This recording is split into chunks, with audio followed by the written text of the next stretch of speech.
Assalomu alaykum. Bugun sizlar bilan navbatdagi koreys tili darsimizni ko'rib chiqamiz. Bugungi mavzumiz gaplarimizda bog'lovchi vazifani bajaruvchi qo'shimchalar, ya'ni grammatik qo'shimchalar haqida so'zlashamiz.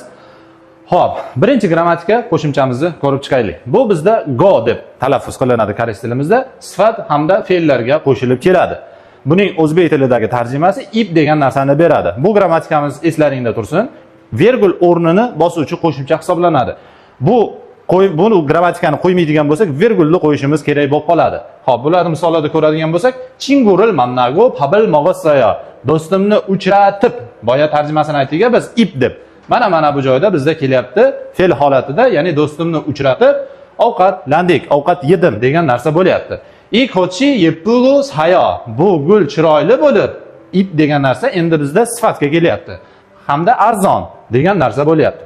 Xo'p, bu grammatikamizdan tahlilimiz shuki, sifat bilan fe'llarga qo'shilar ekan, tarjimasi o'zbek tilimizda ip ekan, ikkita gapni bog'lash vazifasini bajarib kelar ekan.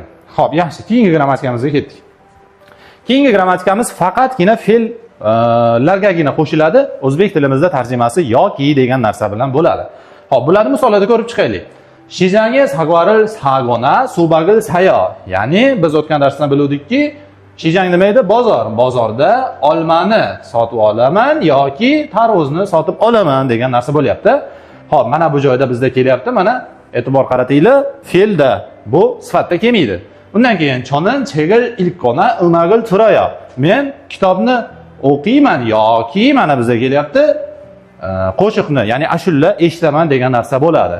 Bu ham juda ham oson, fe'llargagina qo'shiladi tarjimasi yoki buni ham unli undoshiga qarab qo'shilish holati yo'q. Shunchaki fe'lning o'zariga qo'shilish bilan kifoya qilamiz va gapimizning o'rtasida keladi bu qo'shimchalar. Xo'p, keyingisiga ketdik. Undan keyin grammatikamiz bizda sifat hamda fe'llarga qo'shiladigan grammatik qo'shimcha bo'lib, ko'proq gapimizda nimanidir solishtirish holatida ishlatilinadi. Ya'ni aytilishi jiman deb aytilinadi. Tarjimasi o'zbek tilimizda mana sa ham degan narsa bilan keladi. Xo'p, buni misollarda ko'rib chiqaylik. 열심히 공부했지만 대학에 입학하지 못했어요. Mana bizda jiman kelyapti. Ya'ni astoydil dars qilsam ham, endi bu joyda eslaringda tursin, gapimizni birinchi shaxsmi yoki ikki, uchinchi shaxsgami tegishligiga qarab turib, mana bu sasi samga ham o'zgarishi mumkin. Shu joyini eslaringda tursin. Bu hozir ikkinchi yoki uchinchi holat tarjimasi shaklida turibdi-da. Mana bu narsa birinchi shaxs bo'ladigan bo'lsa, samga o'zgaradi. Mana bizda biz o'zimiz birinchi shaxs qilib olyapmiz-da, ya'ni astoydil dars qilsam ham universitetga kira olmadim degan gapimiz bo'lyapti. Mana bu joyda bizda jiman shakli keldi va bu narsa fe'llar bilan yoki sifatlar bilan bemalol keladi. Bunda ham fe'lda o'zagiga qo'shilish bilan kifoyalanadi. Hech qanday bir unli undoshiga qarab qo'shilib yoki o'zgarishlar sodir bo'lmaydi bu grammatikamizda ham. Tarjimasi sa ham. Xo'p, keyingi grammatikamizga ketdik. Keyingi grammatikamiz bizda sifat hamda fe'llarga qo'shiladi. Juda ham ko'p ishlatilinadi. Buning tarjimasi demak sifatga qo'shiladi. In de yoki n de degan shaklda qo'shiladi. Fe'llarga n de yoki nin de degan shakllar bilan yasaymiz va tarjimasi bizda da degan tarjimani beradi. Misol uchun aytamiz, kitob sotib olgandim-da, yaxshi emas ekan yoki bir narsa qilgandim-da deymiz-ku. Ana shunday holatlarda mana bu grammatikaga biz yuzlanar ekanmiz. Buni misollarda ko'rib chiqaylik. Xo'p, birinchisi onurin piga oninde usanı qajoqasayo.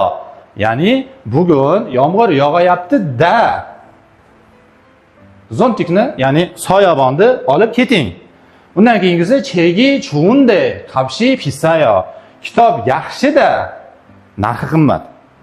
Demak, ko'ryapmizki, birinchisi fe'lda, ikkinchisi sifat holatida keldi. Tarjimada shunchaki mana shunaqangi holatda, lekin bunaqa bo'lyapti deb turib, orqasidan qaysidir ma'noda yoki ijobiy yoki negativ holatlarda olib kelishimiz mumkin bo'ladi bu grammatikamizda. So'zlashuvda juda ham ko'p ishlatilinadi.